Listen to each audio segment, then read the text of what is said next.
पहले सीट के समीकरण के बाद अब हम आते हैं दूसरे चरण में। पहले चरण में 10 में से 9 एनडीए और 1 इंडिया अलायंस को मिलते नजर आया। तो क्या दूसरे चरण में इंडिया अलायंस कुछ जादू दिखाएगा? ये देखने वाली बात होगी। हम आपको बता दें कि पहले चरण में एनडीए को 48% वोट मिलते नजर आ रहा है। अगर हम इस प्रतिशत को वोटों में तब्दील कर दे तो ये जो आने वाले 10 सीट में है उसमें लगभग एनडीए को 55,53,000 प्लस वोट मिलते नजर आ रहा है। वहीं इंडिया अलायंस को लगभग 38% वोट मिलते नजर आ रहा है। अगर हम इसे तब्दील कर दे टोटल वोट्स में तो लगभग 42,69,000 वोट मिलते नजर आ रहा है। अब ऐसे में अब देखने वाली बात होगी कि ये जो वोट ओवरऑल 10 सीटों का है, मैं बता रहा हूं, अंतिम में मैं पूरे बिहार का भी बताऊंगा आंकड़ा, लेकिन सेकेंड फेज में ये जो 10% का अंतर है ये कितने सीटों पे अब एनडीए इसको तब्दील कर पाएगी, ये देखने वाली बात होगी। तो सबसे पहले हम चलते हैं सारण लोकसभा कंस्टिट्यूएंसी की अगर हम बात करें तो यहां पे बहुत क्लोज कॉन्टेस्ट देखने को मिलेगा। आपको बता दें कि यहां पे बीजेपी जीतते हुए नजर आ रही है, और लेकिन जो मार्जिन है वो महज 20 से 25,000 होने वाला है, लेकिन यहां से बीजेपी क्लीन जीत जाएगी, अब ऐसा अंदेशा है। लेकिन वहीं अगर हम बात करें, अब देखिए दूसरा लोकसभा जो कंस्टिट्यूएंसी है वो है बेगूसराय। आपको बता दें कि यही बेगूसराय जो है यहाँ पे भूमियारों का वर्चस्व है। यहाँ पे भूमियारों का आप कह सकते हैं कि लोकसभा कंस्टिट्यूएंसी में भूमियारों का वर्चस्व है। जिधर भूमियार वोट जाता है कहा जाता है कि बेगूसराय में उनकी वो जीत जाते हैं। ऐसे में देखने वाली बात होगी कि यहाँ पे क्या है, क्योंकि देखिए यहाँ पे लेफ्टिस्ट विचारधारा के भी लोग हैं। आपको बता दे कि सीपीआईएम का भी यहाँ पे अच्छा पकड़ है। कन्हैया कुमार को पिछली बार ठीक ठाक वोट मिल गए थे। आपको बता दें कि यहां पे बेगूसराय कंस्टिट्यूएंसी में बीजेपी यहां से जीत रही है, और जो मार्जिन होगा वो 60,000 प्लस वोट से ये बेगूसराय सीट बीजेपी आराम से निकाल लेगी। नेक्स्ट चलते हैं सासाराम। आपको बता दें ये वही सासाराम सीट है जो कि जब हम पिछला लोकसभा ओपिनियन पोल लाए थे नीतीश कुमार के, जब नीतीश कुमार इंडिया अलायंस में थे, तब ये जो सीट था वो सासाराम का सीट कहीं ना कहीं इंडिया अलायंस की ओर शिफ्ट होते नजर आ रहा था। लेकिन नीतीश कुमार के जैसे ही वो एनडीए में शामिल हुए, कई सारे सीटों में का समीकरण बदल गया है। लोगों का ग्राउंड सर्वे से यही पता चला है कि अब जो सासाराम में है, सासाराम का लोकसभा कंस्टिट्यूएंसी की जो अगर हम बात करें तो यहां पे एनडीए का अब यहाँ पे स्थिति जो है वो काफी अच्छी है। और यहां से एनडीए, हम बता दें आपको कि बीजेपी को यहां एनडीए को 51% वोट मिलते नजर आ रहा है। सासाराम सीट से अगर हम बात करें तो बीजेपी को यहां से 51% वोट मिलते नजर आ रहा है। अगर हम इसे तब्दील कर दे आंकड़ों में तो लगभग 5,82,000 प्लस वोट बीजेपी को एनडीए को यहां से मिलेगा।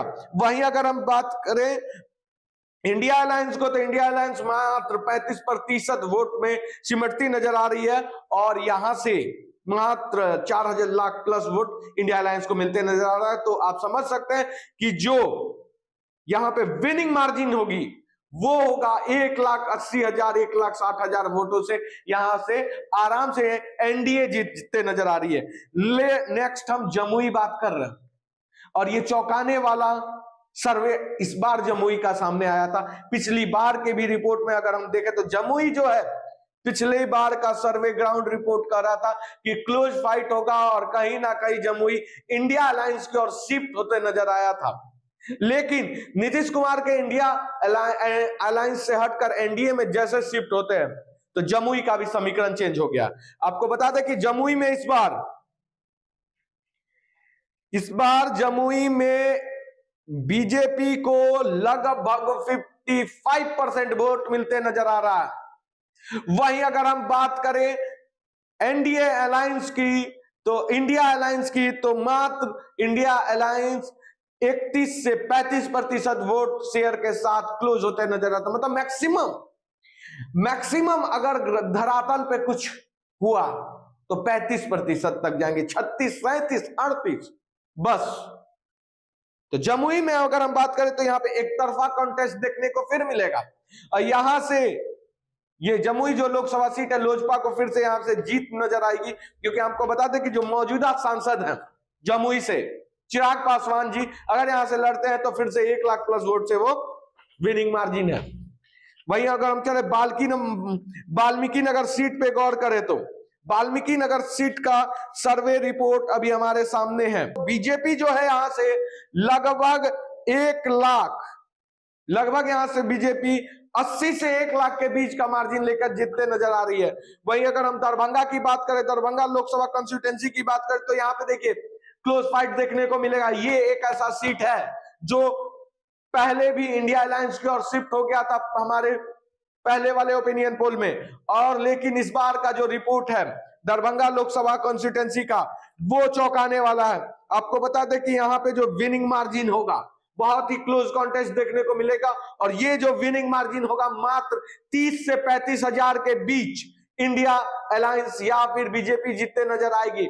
लेकिन जो वेट अभी जो ग्राउंड का माहौल है, जो सेंटिमेंट है वोटरों का, वो है बीजेपी के पक्ष में, एनडीए के पक्ष में। इसलिए ये जो कंस्टिट्यूएंसी है 30,000 वोटों का मार्जिन के साथ एनडीए यहां से लीड करते हुए नजर आएगी। इसलिए दरभंगा कंस्टिट्यूएंसी में देखिए, हम पहले ही क्यों बता रहे हैं, ये क्यों है, मतलब ये अगर कोशिश करे तो इंडिया अलायंस भी जीत सकती है इस सीट को। इस सीट पे थोड़ा सा डाउट है, क्योंकि मार्जिन ऑफ विनिंग परसेंटेज जो है वो 30 से 35,000 होगा, लेकिन बीजेपी यहां से लीड करती नजर आ रही है। वही अगर हम बात करें सुपौल, अब सुपौल पे आ जाते हैं। ये सुपौल की अगर हम बात करें तो सुपौल में लगभग विनिंग प्रेडिक्शन जो है विनिंग 2 से 3 लाख। इस पे सुपौल में एनडीए अलायंस की क्लियर जीत है। बीजेपी यहां से 2 से 3 लाख वोटों के मार्जिन से जीतेगी। गोपालगंज की बात करें, अब देखिए गोपालगंज सीट बहुत जरूरी है। गोपालगंज सीट की अगर हम बात करें तो गोपालगंज सीट में बीजेपी को 55% वोट मिलते नजर आ रहा है। ग्राउंड रिपोर्ट, ग्राउंड सेंटीमेंट, वोटरों का जो सेंटीमेंट है इस बार एनडीए के साथ है। और आपको बता दें कि पिछली बार से ज्यादा वोट गोपालगंज सीट से इस बार बीजेपी को मिलेगा। ये खबर फर्स्ट के ओपिनियन पोल में सामने आया है। और आपको मैं बता दूं कि ये ओपिनियन पोल के इर्द गिर्द ही चुनाव होगा बिहार की राजनीति का। एक सीट जो क्यों लगा रहा हूं वो जा सकता है इधर उधर, मैं पहले बता दूंगा कि इसमें क्यों है। लेकिन गोपालगंज लोकसभा कॉन्स्टिट्यूएंसी से इस बार एनडीए 1.5 लाख विनिंग मार्जिन से इस सीट को निकालने जा रही है। आपको बता दें नेक्स्ट जो हाजीपुर लोकसभा कॉन्स्टिट्यूएंसी है, हाजीपुर लोकसभा कॉन्स्टिट्यूएंसी पे हम आते हैं। और हाजीपुर लोकसभा कॉन्स्टिट्यूएंसी की अगर हम बात करें तो यहां पे जो विनिंग मार्जिन रहेगा 1,80,000 से 2 लाख के बीच, और यहां से एनडीए आराम से जीत जाएगी। आपको बता दें कि अभी यहां से मौजूदा पशुपति पारस है, लेकिन यहां से इस बार लोजपा रामविलास पासवान की पार्टी से कोई ना कोई होगा उम्मीदवार, ऐसा सुनने में नजर आता है। चलिए अब चलते हैं मुजफ्फरपुर लोकसभा कॉन्स्टिट्यूएंसी पे। मुजफ्फरपुर लोकसभा कॉन्स्टिट्यूएंसी की अगर हम बात करें तो देखिए, मुजफ्फरपुर लोकसभा कॉन्स्टिट्यूएंसी की अगर हम बात करते हैं तो मुजफ्फरपुर लोकसभा कॉन्स्टिट्यूएंसी से 1,70,000 वोट से एनडीए फिर से यहां से क्लीन स्वीप करती नजर आ रही है। तो ये दूसरे चरण का अभी आपने देखा, पहला और दूसरा चरण में मिलाकर 20 सीटों का लोकसभा कॉन्स्टिट्यूएंसी का अभी रिपोर्ट कार्ड आपके सामने है, ओपिनियन पोल आपके सामने है, जिसमें से 19 पे बीजेपी है, एनडीए है, सॉरी पूरे एनडीए है, जिनमें अब आपको बता दें कि एनडीए में लोकसभा इस बार में आप नीतीश कुमार हैं, उसके बाद चिराग पासवान है, जीतन राम मांझी हो सकते हैं अगर वो इधर उधर नहीं जाते हैं तो, उसके बाद आपका पशुपति पारस भी है, उसके बाद आप ये कुशवाहा जी हैं। तो ये सभी मिलाकर 19 सीट 20 में जीतते नजर आ रहे हैं। तो ऐसे में अब तीसरा और चौथा चरण आपके सामने आने वाला है। तीसरे और चौथे चरण में 20 जो बची सीटें हैं उस पे क्या इंडिया अलायंस कुछ कर पाएगी या फिर 2019 से भी अच्छा रिजल्ट इस बार आपको देखने को मिलेगा। तो तीसरे और चौथे चरण के लिए देखते रहें खबर फर्स्ट को। तीसरे चरण का ओपिनियन पोल हमारे सामने है और ये देखिए दस्तावेज हमारे हाथ में। अब हम आपको इस चरण में भी 10 सीट बताएंगे। 10 सीट में जो सीट आने वाली है वो है बांका, वैशाली, पटना साहिब, जहानाबाद, गया, बक्सर, औरंगाबाद, आरा, नवादा और पाटलिपुत्रा। ये 10 सीट में आपको बता दें कि जो टोटल पोलिंग हो सकता है वो लगभग 55 to 57% के बीच में टोटल पोलिंग होगा, एवरेज पोलिंग, जिसमें आपको बता दें 1,03,47,345 लोग इसमें इस बार 2024 इलेक्शन में वोट करेंगे। इस 10 सीट की मैं बात कर रहा हूं और इस 10 सीट में एनडीए को 56% वोट मिलने जा रही है। वहीं अगर हम बात करें इंडिया अलायंस की तो इंडिया अलायंस को इस पूरे 10 सीट में 38% वोट मिलने जा रही है। अब हम चलते हैं सीटों वाइज, आपको हर एक डाटा देंगे, हर एक डाटा सीट वाइज आपको देने जा रहे हैं। तो पहला सीट जो है हमारे पास वो बांका है। बांका बता दें कि बांका पिछले सर्वे में हमने बांका को इंडिया अलायंस को दिया था तब जब नीतीश कुमार इंडिया अलायंस में थे, लेकिन अब बांका की तस्वीर बदल गई है। बता दें आपको कि बांका 2024 में अगर हम बात करें और नीतीश कुमार के एनडीए में आने के बाद एनडीए को 51% वोट मिलते नजर आ रही है, वहीं इंडिया अलायंस को महज 29% वोट मिलने आ रही है। अगर हम इसको तब्दील कर दे आंकड़ों को तब्दील कर दे वोट में, तो एनडीए को 5,73,000 प्लस वोट मिलेगा और वहीं इंडिया अलायंस को 3,26,000 वोट मिलेगा।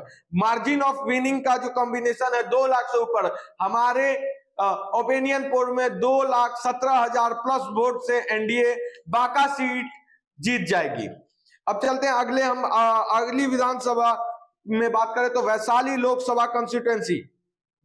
लोकसभा कॉन्स्टिट्यूंसी की अगर हम बात करें तो ये जो सीट था पहले इंडिया अलायंस जीत रही थी। तब देखिए ये सब स्वीप हुआ है, बहुत सारी सीटें स्वीप हो गई है एक नीतीश कुमार को एनडीए में आने के बाद। समीकरण बिहार का बदल गया है, पूरा बदलती सियासी समीकरण के साथ साथ जनता का भी मूड में चेंजेस आए। अब जनता सीधे तौर पे एनडीए को वोट करने जा रही है, कोई कंफ्यूजन नहीं है ग्राउंड पे। आपको बता दें कि वैशाली लोकसभा कॉन्स्टिट्यूंसी की अगर हम बात करें तो वैशाली लोकसभा कॉन्स्टिट्यूंसी से एनडीए को 66% वोट मिलते नजर आ रहा है, वहीं इंडिया अलायंस को 29% वोट। अगर हम इसको प्रतिशत को अगर वोट में तब्दील कर ले तो 7,46,000 वोट एनडीए को मिलेगा, वहीं इंडिया अलायंस को 3,27,000 प्लस वोट मिलते नजर आएगा। बात कर ले पिछले 2019 के चुनाव से, तो मैं एक बार बता दूं आपको कि 2019 में 9,82,939 पोलिंग हुआ था, जो कि 2014 के मुताबिक 11.5% की वृद्धि थी। लेकिन 2024 में 11,30,000 प्लस पोलिंग होगा और 46% मतदान होने का अनुमान है इस बार, और 15% का इजाफा आपको देखने को मिलेगा वोटर में 2019 के बनिस्पत 2024 में। तो अब हम चलते हैं जहानाबाद जो सीट है, इस सीट की अगर हम बात करें तो जहानाबाद सीट में जो 2024 में अनुमानतः पोलिंग होने का 9 लाख से ऊपर इस बार मतदाता अपने मत का प्रयोग करेंगे। अगर हम बात करें तो 55% के आसपास पोलिंग हो सकता है जहानाबाद में, और पिछले 2019 के बनिस्पत 10% का आपको इजाफा देखने को मिलेगा। एनडीए को जहानाबाद से 48% वोट मिलने जा रहा है। वहीं अगर हम बात करते हैं इंडिया अलायंस की तो इंडिया अलायंस को जहानाबाद से 43% वोट मिलने जा रहा है, बहुत ही कड़ा कॉन्टेस्ट आपको देखने को मिलेगा जहानाबाद में, अगर हम as compare to other seat करें तो। और यहाँ पे विनिंग मार्जिन जो होगा, एनडीए यहां से लीड करेगी, लेकिन 40,000 महज वोट से एनडीए जहानाबाद की सीट जीत जाएगी। देखिए इसमें क्यू लगा के रखा हूं मैं अपने दर्शकों को दिखाना चाहता हूं कि देखिए क्यू लगा दिया हूं मैं। क्यू का मतलब यह है कि 4% 5% का जो मार्जिन होगा, 40,000 हमारे जो सर्वे में है 40,000 बिहार के जनता का से जो मूड देखने के बाद यही लग रहा है कि 40,000 बहुत कम मार्जिन हुआ। जहानाबाद को भी 50-60,000 वोटों से जीतना चाहिए था, लेकिन अभी दूर है दिल्ली, कुछ भी हो सकता है। ये 48,000 60,000 में भी तब्दील हो सकता है। लेकिन एक बात मैं बता दूं, जितना खबर फर्स्ट आपको सीटें बता रही है, एक भी सीट डाउटफुल नहीं है। हो सकता है कि विनिंग कॉम्बिनेशन में जो 2,20,000 बोल रहे हैं तो 1,90,000 में वो जीते, 10-20,000 का अंतर हो, लेकिन जीत सुनिश्चित रखिएगा। गया की अगर हम बात करें तो गया में इस बार एनडीए को 50% वोट मिलते नजर आ रहा है 2000, और इंडिया अलायंस को 33%। आरा लोकसभा कंस्टिट्यूएंसी की अगर हम बात करें तो आरा लोकसभा कंस्टिट्यूएंसी में बता दें आपको कि 2024 में 2019 की अपेक्षा 11% नए मतदाता जुड़ेंगे। और आपको बता दें कि यहाँ पे जो टोटल पोलिंग होने की आशंका है वो 10,48,000 प्लस वोट इस बार मतदाता अपने मत का प्रयोग करेंगे। एनडीए को यहाँ से 53% और इंडिया अलायंस को, जैसा कि आप देख रहे हैं कि राफेल ऊपर से जा रहा है और ये बता रहा है कि इंडिया अलायंस को महज 38% पोल मिलेगा। मार्जिन की अगर हम बात करें तो 1.5 लाख प्लस वोट से यहां से एनडीए जीतते नजर आ रही है। नवादा लोकसभा कंस्टिट्यूएंसी की बात करेंगे। अब हम नवादा लोकसभा कंस्टिट्यूएंसी की बात करेंगे। नवादा लोकसभा कंस्टिट्यूएंसी में भी 11% नए युवा इस बार मतदान करेंगे। और जो आपको बता दें कि यहाँ पे मार्जिन जो है, यहाँ पे भी 1.5 लाख वोटों से एनडीए लीड कर जाएगी। अब लास्ट पाटलिपुत्रा लोकसभा कंस्टिट्यूएंसी है। देखिए पाटलिपुत्रा लोकसभा कंस्टिट्यूएंसी में बहुत बड़ा खेला इस बार हो सकता है। ये सीट जो है बीजेपी के हाथों से, एनडीए के हाथों से छीना जा सकता है। आपको बता दें इसके पीछे कारण क्या, सिंपैथी। जिस तरह से नीतीश कुमार इंडिया अलायंस से अलग होकर तेजस्वी यादव को धोखा देकर जिस तरह एनडीए में शिफ्ट हो गए हैं, इसको लेकर वहां की जो पाटलिपुत्रा कंस्टिट्यूएंसी की जनता में एक आक्रोश का माहौल है, जो हमने देखा, जनता का नब्ज टटोलने से पता चला। वहां पे आपको बता दें कि इस बार जो है आपको पाटलिपुत्रा में सिंपैथी वोट मिलेगा। और अब देखने वाली बात होगी कि ये सिंपैथी वोट कितना, क्या, देखिए अभी हम देख के बता रहे हैं कि क्या इसका रिपोर्ट कार्ड क्या है। पाटलिपुत्रा कंस्टिट्यूएंसी की अगर हम बात करें तो पाटलिपुत्रा कंस्टिट्यूएंसी इस बार नीतीश कुमार के कारण बीजेपी के हाथों से छिटक सकता है। मतलब कि एनडीए के पास हो सकता है ना जाए और यहां से इंडिया अलायंस से मीसा भारती चुनाव जीत जाए, ये भी हो सकता है। क्योंकि बता दें आपको कि अभी अगर चुनाव होता है तो पाटलिपुत्रा कंस्टिट्यूएंसी से ये सीट जो है एनडीए के पास नहीं जा रहा। वहां के लोगों में तेजस्वी यादव को लेकर एक सिंपैथी बना होगा कि नीतीश कुमार ने तेजस्वी यादव के साथ गलत किया। ऐसे में अगर हम बात करें तो 15% वोट पाटलिपुत्रा कंस्टिट्यूएंसी में इस बार नए मतदाता मत का प्रयोग करेंगे। जो टोटल 2024 में अनुमानतः पोलिंग होगी वो 12 लाख प्लस होगा। और आपको बता दें कि यहां से एनडीए को 36% वोट मिलते नजर आ रहा है, वहीं इंडिया अलायंस को 39 से 40% वोट मिलते नजर आ रहा है। अगर हम इसको आंकड़ों में तब्दील कर दे तो एनडीए को 4,46,000 प्लस वोट, वहीं इंडिया अलायंस को 4,83,000 प्लस वोट मिलते नजर आ रहा है। अब मार्जिन की बात करें तो 37,000 वोट से यहां से आरजेडी के उम्मीदवार जीत जाएंगे चुनाव, अगर मीसा भारती को यहां से टिकट मिलता है तब। अगर मीसा भारती को नहीं मिलता है, अन्य को मिलता है, तो खबर फर्स्ट ये डिक्लेयर करता है कि ये भी सीट एनडीए लेकर चले जाएगी। देखिए अब 30 सीटों का समीकरण आपके सामने है। 30 सीटों में बीजेपी 28 और इंडिया अलायंस 2 सीट पे अपनी दावेदारी पेश कर रही है। लास्ट एक फेज और है जिसमें 10 सीट होगा। अब देखने वाली बात होगी कि ये 10 सीट क्या जिस तरह से 3 फेज चला है, क्या उसी तरीके से चौथा फेज भी चलेगा या फिर कुछ बड़ा उलटफेर देखने को मिलेगा। क्योंकि देखिए 30 में से 28 एनडीए लेकर आ गई है, तो क्या 40 में 38 होगा, ये सवाल उठता है। कुछ ही सेकंड में, कुछ ही मिनटों में आपको इसका भी जवाब मिल जाएगा। बने रहे खबर फर्स्ट के साथ। चौथे चरण का ओपिनियन पोल हमारे सामने है और कुछ ही मिनटों में सारा समीकरण सामने होगा।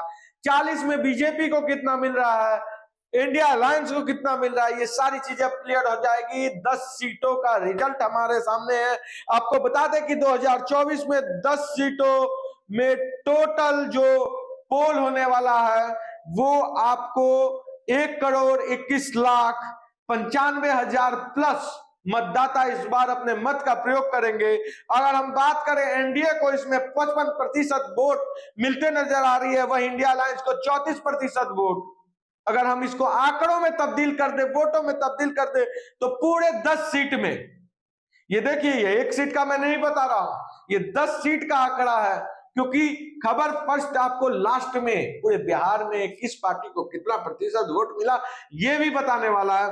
तो आपको बता दें कि 10 सीट में एनडीए को लगभग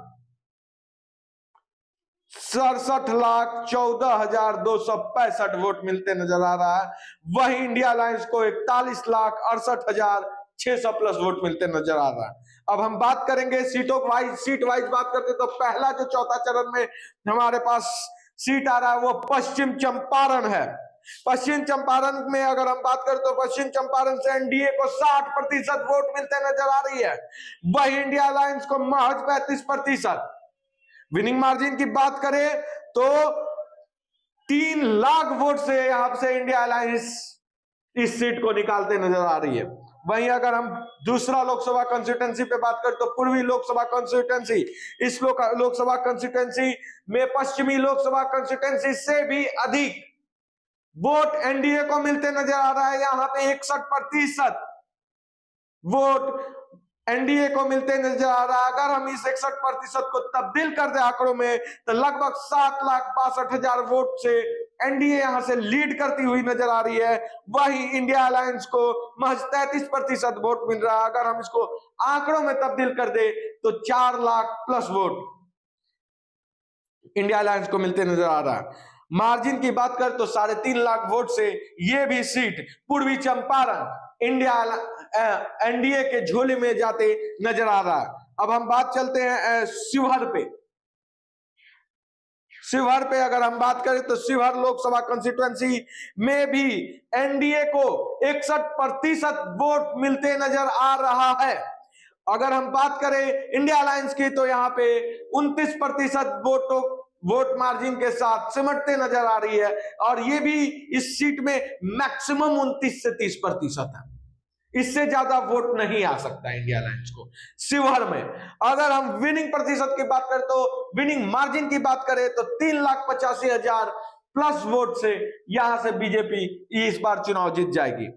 अररिया की बात करें, अब हम अररिया लोकसभा कॉन्स्टिट्यूंसी की अगर हम बात करते हैं तो अररिया लोकसभा कॉन्स्टिट्यूंसी में बीजेपी और इंडिया अलायंस के बीच हल्का फाइट देखने को मिलेगा।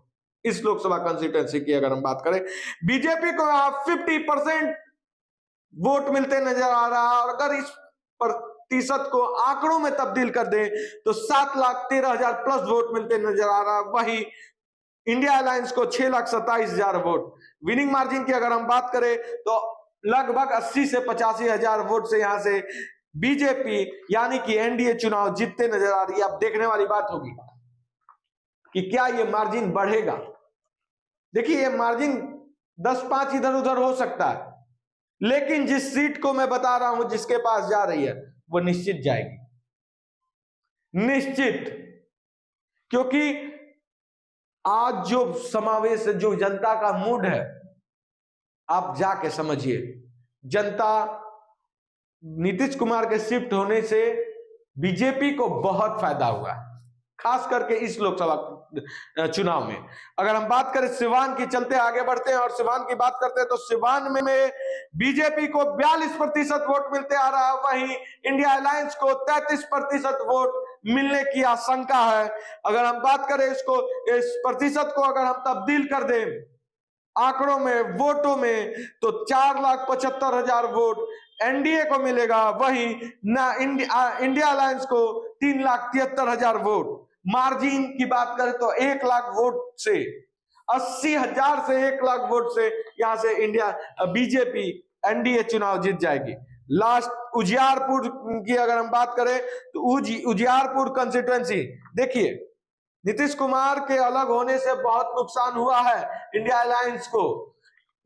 उजियारपुर कंस्टिट्यूएंसी की बात करें तो ये साफ तौर पे नीतीश कुमार जब थे तो इंडिया अलायंस की ओर जाते नजर आ रहा था, हमने अपने पिछले ओपिनियन पोल में आपको बताया था।